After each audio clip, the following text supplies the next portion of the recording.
Salut tout le monde! Bonjour. Bienvenue pour le nouvel Imperium. Numéro 7. Il y a ce qui était marqué là. Avec ce numéro, on a 3 pots de peinture.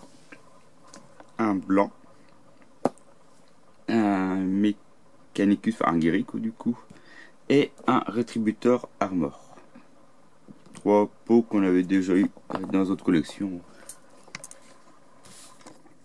Donc on a que les pots de peinture. Il n'y a pas de... Tu vois?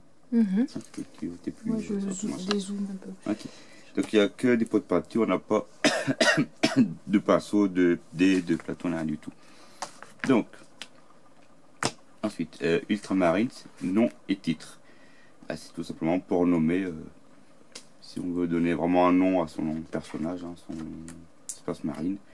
Alors il faut en fait un D66, qu'ils appellent ça. Et comment est-ce qu'on fait un D66? Il a bugué. J'en sais rien. Ah, elle est trop démarrée. Bah, on prend un dé. Je vais sortir ma boîte de dés qui est. Je prends 2 dés, un il fait le premier chiffre et l'autre il fait voilà. le premier chiffre. C'est ça? Ouais, comme c'est des lots. Bah de toute façon c'est écrit là. Bah oui, voilà, tout à fait. Ça c'est les dizaines, les unités. C'est fait. On prend la note. Il a fait tomber! Et ça c'est le 1 je crois. Donc là ça ferait 41. 41 ça fait Marius. C'est pas Marcus. Voilà. Marius, et on va refaire le nom.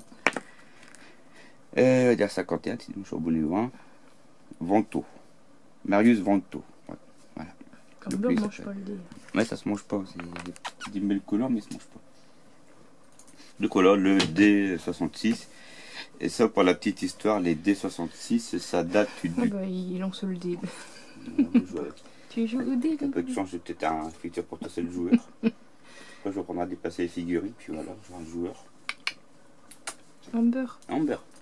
Burger. Il a fait un 2. Il n'y a pas 2 aussi, il faut 2 dés. On va dire 22. Voilà, 22, ça fait Andrus. Amber, Andrus, ouais. Goliath, peut-être, il renifle, non, pas autre chose. Gogo. Cookie. Non, il n'y a plus les croquettes. Donc le D66 en fait il a vu son opération dans le Warhammer Quest de 95. C'est là que Games Workshop a lancé le principe du D66. Donc ça remonte, hein. Ça remonte là. Donc on a donc pour les noms et prénoms. Et ensuite on jette un D33. Qu'est-ce que c'est un D33? C'est nouveau ça, les D33. Ouh là là, ça fait... Eh oui, donc si on fait entre 1 et 2, ça fait 1, 2, 3 et 4, ça fait 2, 5 et 6, ça fait 7. Ça fait 3. Ouais. Ça fait Parce qu'il y a 5 et 6, il m'a fait parce qu'ils nous font faire des mathématiques un week-end, mais ils sont fous. Là, je n'aime pas trop les maths, mais alors là...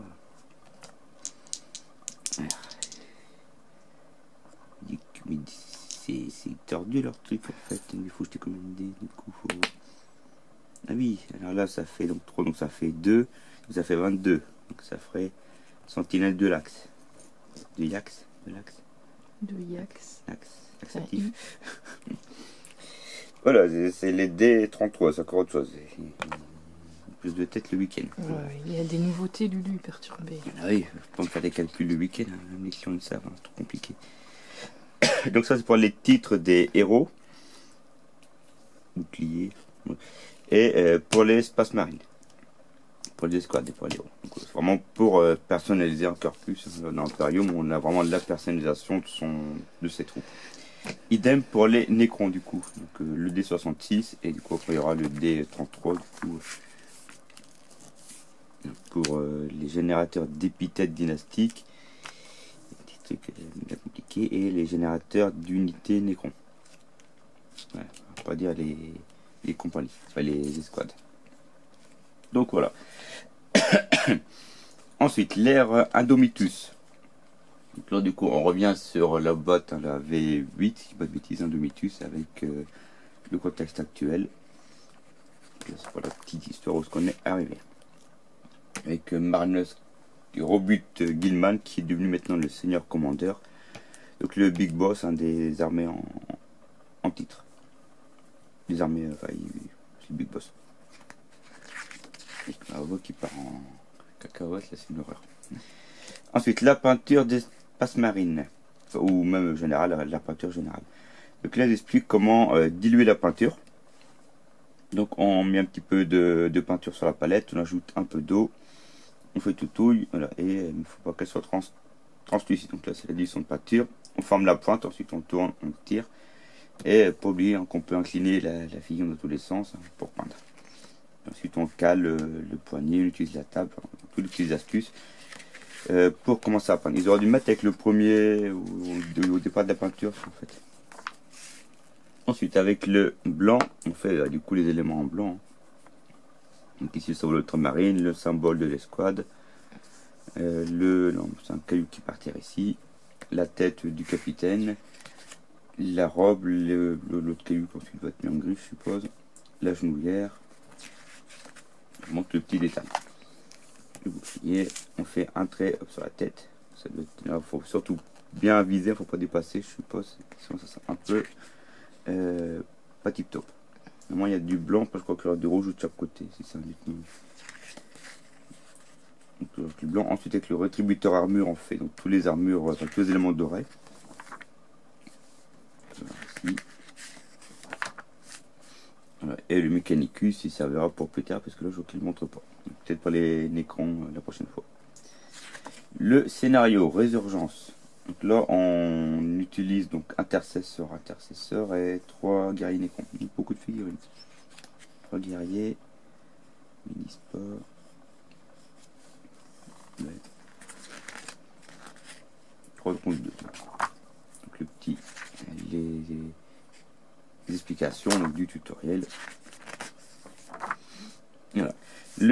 L'Imperium numéro 8, on aura donc un personnage Necron, un tétrarque, on dit là, ça dépendra comment le rôle que l'on attribuera par la suite. Donc le tétrarque, Pénévo Necron, l'étape de jeu.